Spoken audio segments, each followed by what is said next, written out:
आज की इस वीडियो में हम आप सभी को कादर अडवाणी के बॉयफ्रेंड से मिलवाने वाले हैं, जिसके आगे खेसारी, पवन सिंह और निरहुआ पूरी तरह से फेल हो चुके हैं। यह आप सभी कादर अडवाणी के बॉयफ्रेंड का नाम सुनकर चौंक गए ना कि कादर अडवाणी के बॉयफ्रेंड तो खेसारी हैं, तो कादर अडवाणी के बॉयफ्रेंड कोई और कैसे हो सकता है। वह तो हम आप सभी को बता दें, अभी कादर अडवाणी और खेसारी के बीच लड़ाई चल रही है और ऐसी में इनकी दोस्ती तो पूरी तरह से टूट चुकी है। लेकिन आज की इस वीडियो में हम आप सभी को कादर अडवाणी के बॉयफ्रेंड से मिलवाने वाले हैं, जो काफी ज्यादा हैंडसम है। तो आइए आप सभी को हम मिलवा देते हैं कादर अडवाणी के बॉयफ्रेंड से। तो जैसा कि आप सब तो देखते होंगे, कादर अडवाणी हमेशा इस बात की जिक्र करती रहती हैं कि कादर अडवाणी सिंगल है, लेकिन हम आप सभी को बता दें, यहाँ कादर अडवाणी सरासर झूठ बोलती नजर आती हैं। हम आप सभी को बता दें, कादर अडवाणी सिंगल नहीं है, यहाँ कादर अडवाणी रिलेशनशिप में है और ऐसे में कादर अडवाणी ये सारी सच अपनी फैंस से छुपा के रखी है।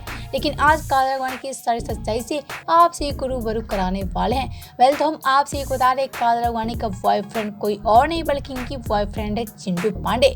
जी हाँ, सही सुना आप सबने, चिंटू पांडे और कादर अडवाणी आजकल रिलेशनशिप में हैं और जल्द ये दोनों एक दूसरे के साथ शादी भी कर सकते हैं। यानी कि हम आपसे बता दें, कादर अडवाणी का बॉयफ्रेंड कोई और नहीं बल्कि चिंटू पांडे है। जी हाँ, जैसा कि आप सभी देखते होंगे, आजकल चिंटू पांडे और कादर अडवाणी एक दूसरे के साथ कितना ज्यादा खुश रहते हैं। तो आप सबने देख लिया कादर अडवाणी के बॉयफ्रेंड को। आप सभी को कादर अडवाणी की बॉयफ्रेंड कैसे लगे बताएं हमें नीचे कमेंट बॉक्स में, और आप सभी को कादर अडवाणी के बॉयफ्रेंड को देखकर कैसा लगा ये भी हमें नीचे कमेंट बॉक्स में बताना बिल्कुल ना भूलें।